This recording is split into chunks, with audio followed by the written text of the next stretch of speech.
My name is Elias Carter, but those who know me, few as they are, call me Eli. I'm a street artist, a title I wear with a mix of pride and defiance. To some, I'm a vandal, a delinquent defacing public property with my spray cans, and I've come to terms with that label over the years. I've been at it since I was 16, turning rusty walls, forgotten train cars, and crumbling underpasses into my canvas.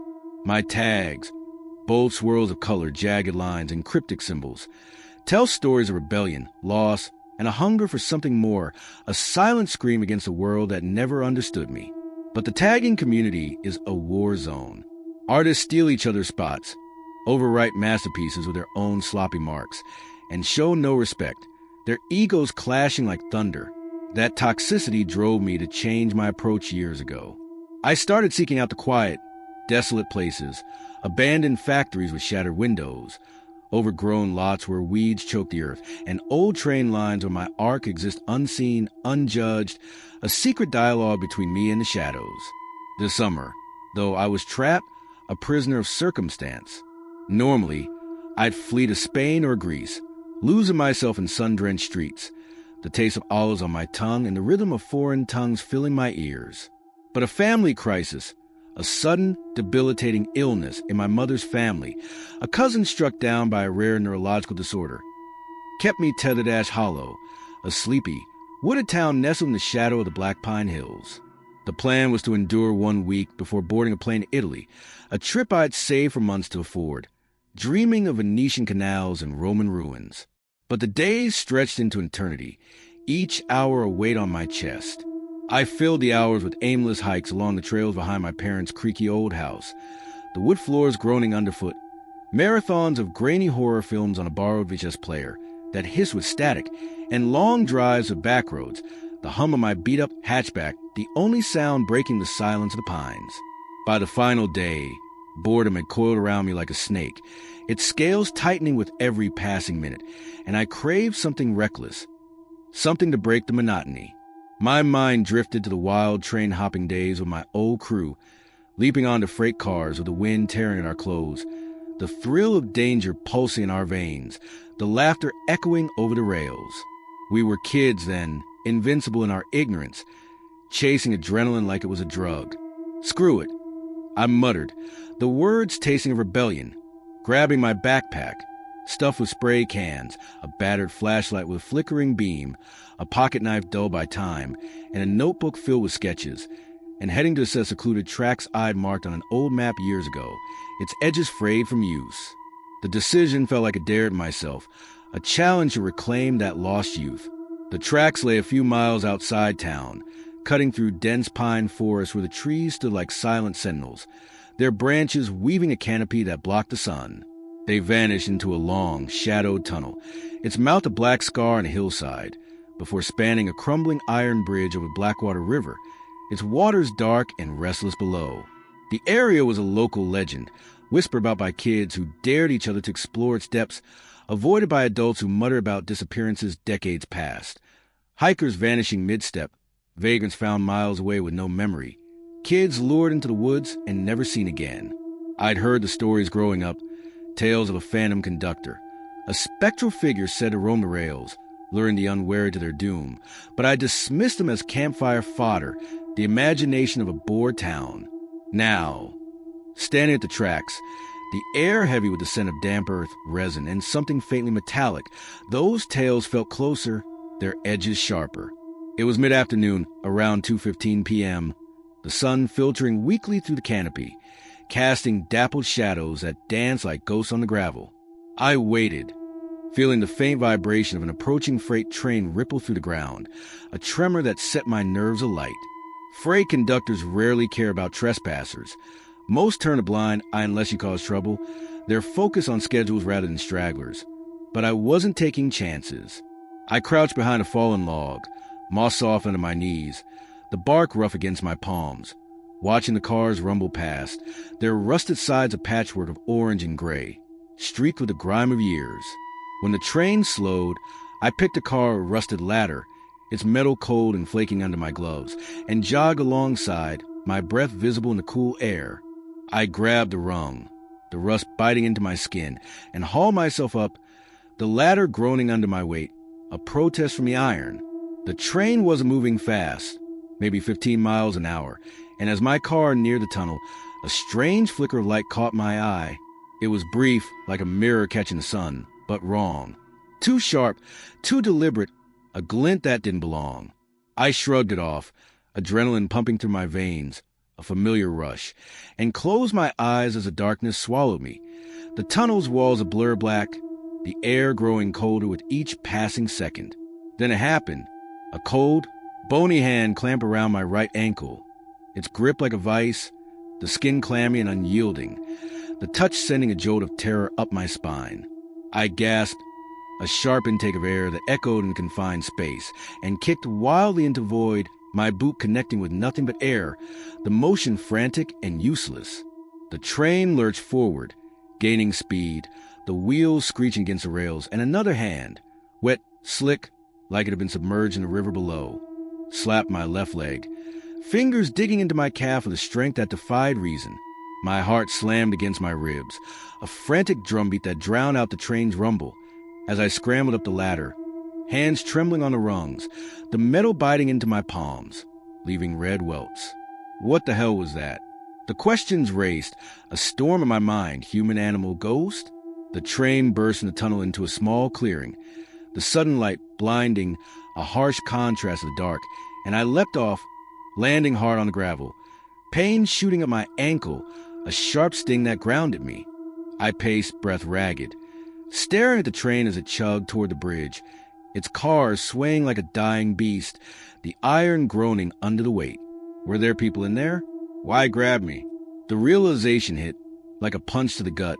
My car was back through that tunnel, a mile of darkness I'd have to face. The bridge was too long and unstable to cross on foot, its rusted girders sagging over the churning Blackwater River below, the water a black mirror reflecting nothing.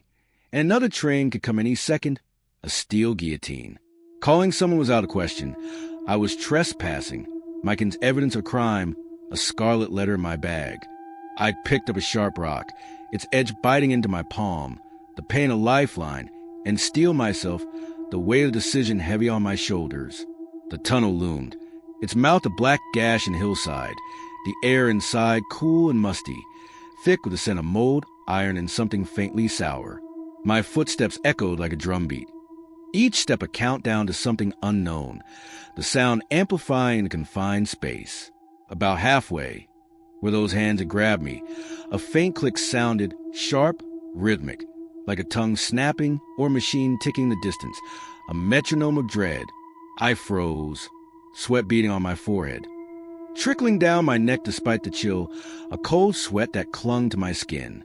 Continuing felt like walking into a trap, a death sentence whispered in the dark, the air pressing against my chest, but I had to try. The alternative of surrender I couldn't accept. Stay back or I'll shoot.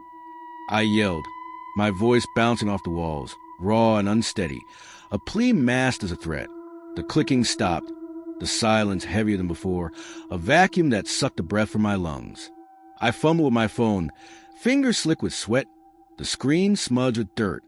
Found a gunshot sound effect on a sketchy app I downloaded years ago, cranked the volume to max, and played it.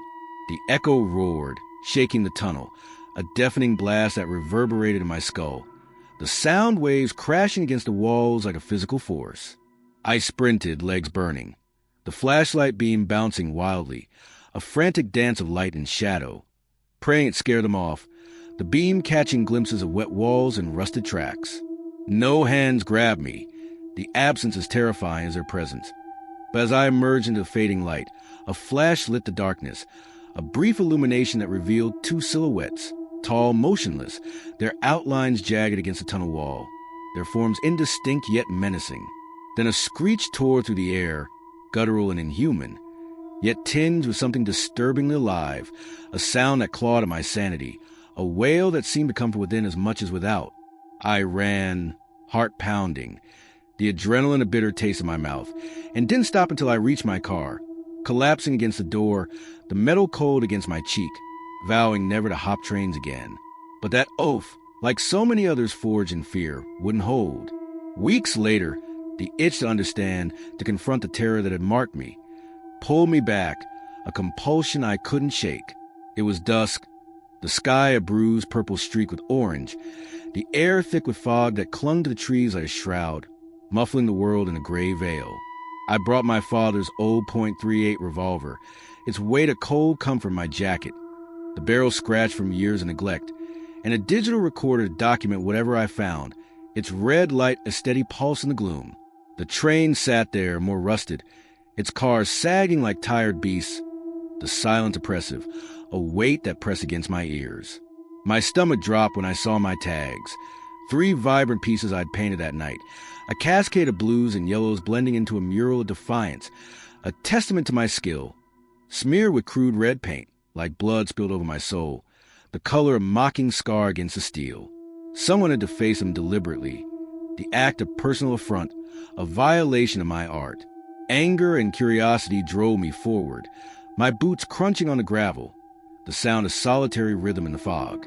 I explored, the mist muffling my steps, a damp cloak that soaked into my clothes, until I found a car with sliding door cracked open, the metal groaning as I nudged it wider, the hinges protesting with a screech that set my teeth on edge. Inside was a scene that chilled my blood, a single wooden chair in the center, its legs wrapped with frayed ropes, the fibers dark with age and stained with something I didn't want to name, other legs scattered across the floor like discarded snakes, their coils a sinister pattern.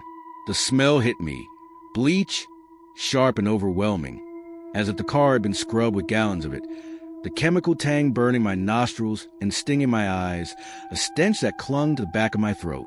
I gagged, stepping back, the air thick with the scent, a nauseating wave that made my head spin, and reached for my phone to photograph it, the flash illuminating the rope's twisted patterns, casting long shadows that danced like specters.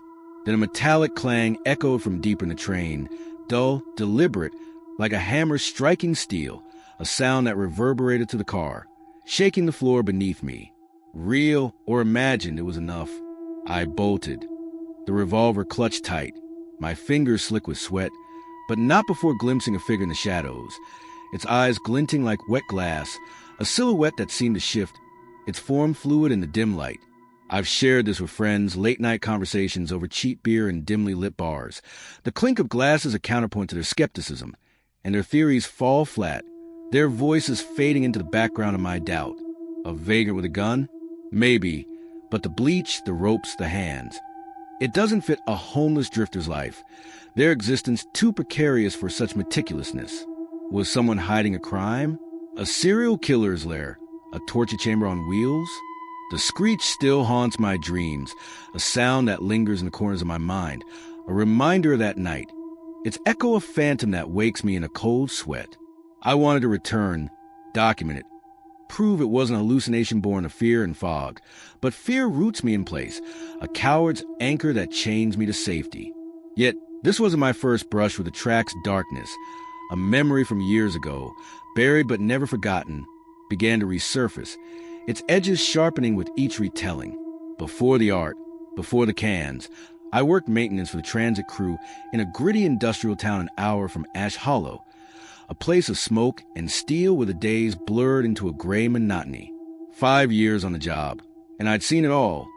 Flooded tunnels where the water lapped at my boots, broken rails that sparked under passing trains, the occasional drunk passed out on platform, their snores echoing like ghosts in the cavernous space.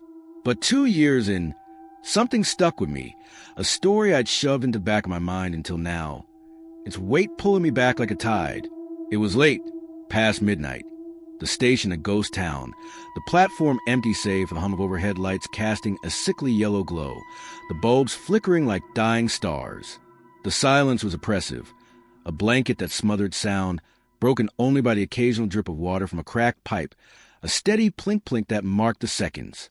Then a clang rang out, sharp like metal striking rail, startling me into dropping my wrench, the clatter loud in the stillness, a discordant note in the quiet symphony. I figured it was debris or a rat. These old stations were falling apart, their concrete crumbling like dry bones, the weight of decades pressing down.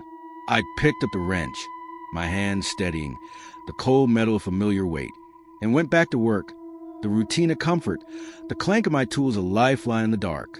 10 minutes later, Another clang, louder, jolted me, the sound reverberating to the platform like a warning. A bell tolling for the unwary. Concern crept in, a cold finger down my spine, the hair on my neck standing on end. 2 falls in such a short time? I set my tools down and edged toward the tunnel's edge. The darkness, a void that seemed to pulse, a living thing that breathed in the shadows. I peered in, the beam of my flashlight weak against the black, a thin thread of light swallowed by the abyss, debating a call out, but holding back. The quiet too heavy, too alive, a presence that watched. I tried to rationalize. Maybe a piece of the ceiling, a chunk of concrete dislodged by time, maybe an animal scurrying in the dark. But the second sound's volume gnawed at me, a doubt that grew with each passing second. Back to work. I found a rhythm. The clank of my tools a lifeline. The task of tightening bolts and sweeping debris a shield against the unknown. Nearly done, and pleased I'd escape this weird station soon. The thought of home a beacon. As I was wrapping things up, a child's voice pierced the silence. "Help me!" Thin and desperate, echoing from the tunnel. Raw with fear, a cry that cut through the hum like a knife. My chest tightened, a vice of dread, my breath catching in my throat. I couldn't ignore a kid in distress. Not with that plea ringing in my ears, a moral imperative that overrode my fear. I climbed down to the tracks, the gravel crunching under my boots, a sound that seemed to amplify in the stillness, shouting, "You okay?" No reply, just the hum of the lights, a drone that filled the void. Then, "Help!" Again, closer, more urgent, a plea that seemed to pull me forward. I yelled back, asking where, and it said, "In front of you. Just keep walking." The words flat, mechanical, yet laced with a child's tremor. Unease gnawed at me, a worm in my gut, a suspicion that grew with each step. I asked what was wrong, and after a pause, a beat of silence that stretched into eternity, it repeated, "Just keep walking." The repetition a red flag, a command that chilled my blood. My eyes adjusted, the darkness parting to reveal a small shadow ahead, slight, childlike, a silhouette against the black, then a taller one behind it, its form towering, indistinct, a giant in the gloom. Ice shot through my veins, my breath catching, a gasp that echoed. I turned, heart hammering, a drumbeat of panic, and scrambled back as the voice called, "Wait! Where are you going?" A note of accusation in its tone. I raced upstairs, dialing the cops, my hand shaking, the phone slick with sweat, the numbers blurring under my trembling fingers. They arrived fast, sirens slicing the night, a wail that shattered the quiet, combing the tunnel with flashlights and barking orders, their voices cacophony in the stillness. After 20 minutes, they found a single child sneaker, scuffed, the laces torn, lying on the tracks like a forgotten relic, its soul worn thin, a mute witness to something unspeakable. They hypothesized a struggle, their faces grim, lines etched deep with experience, and spent hours searching, scouring every database for missing children, their radios crackling with static. Nothing matched the silence of the records of void as deep as a tunnel. They figured someone hid in the depths, a predator in the dark, a shadow that eluded their beams. A trap? A psycho with a kid, using innocence as bait? The sneaker's image lingers, a silent plea etched in my memory, a ghost that haunts my quieter moments, its presence a weight I can't shake. Now, piecing it together, those tracks feel cursed, a scar on the land where shadows linger, their touch a stain on my soul. The hands, the bleach, the child's voice, they're threads of a nightmare I can't unravel, a tapestry woven with fear. That summer night, stoned and running from a screech, I glimpsed something malevolent, a presence that defied explanation, its intent a riddle I couldn't solve. The red-painted tags, the chair, the silhouettes, they suggest a predator, a force that watches and waits, its eyes burning in the dark. I started digging, asking locals about Ash Hollow's history, poring over yellowed newspapers in the town library, the pages crumbling under my fingers, their ink fading like memories. Old-timers whispered of disappearances decades ago, hikers vanishing mid-step, their footprints ending abruptly in the mud, vagrants found miles in the tracks with no memory, their eyes hollow, kids lured into the woods with candy or promises and never seen again, their laughter swallowed by the pines. They blamed a phantom conductor, a spectral figure said to roam the rails, luring the unwary to their doom, his whistle a death knell in the night. I scoffed, dismissing it as folklore, the imagination of bored town, but the stories gnawed at me, planting seeds of doubt that grew with each retelling. I found an old journal in the library, its leather cover cracked, the handwriting spidery. Entries from a train worker in the 1970s, detailing vanishings, a maintenance crew finding a chair and ropes in a car, scrub with bleach, the case closed with no bodies, no answers, the pages ending mid-sentence. I hired a private investigator, Daniel Reese, a grizzled man with a limp from a long-ago fall, his face etched with lines of experience, who took the job with a skeptical grunt, his voice rough as gravel. He found reports of a drifter, Old Man Harrow, seen near the tracks in the 80s, muttering about taking souls and vanishing after a storm that flooded the river, his shack found empty, the door swinging in the wind. Daniel visited the tracks, promising updates. His last call a crackling message about something wrong, the line cutting out mid-word. A week later, he was gone. No calls, no trace, his office abandoned, papers strewn across the floor. Desperate, I went back, armed with the .38, recording every step, the recorder's red light a steady pulse in the gloom. The chair was gone, but the ropes remained, their fibers dark with what looked like dried bloodstains under the weak light. The air still reeking of bleach, a chemical ghost. I photographed it, the flash revealing scratches on the walls, deep gouges that spelled no words but hinted at struggle, and a clang sounded, deeper this time, a tolling bell in the dark. I ran, but not before glimpsing a figure in the shadows, its eyes glinting like wet glass, a silhouette that seemed to shift, its form fluid in the dim light, a predator's grace. That night, I dreamed of the tunnel, the hands, the screech, blending with a child's voice from years ago, a chorus of dread that filled my sleep with shadows.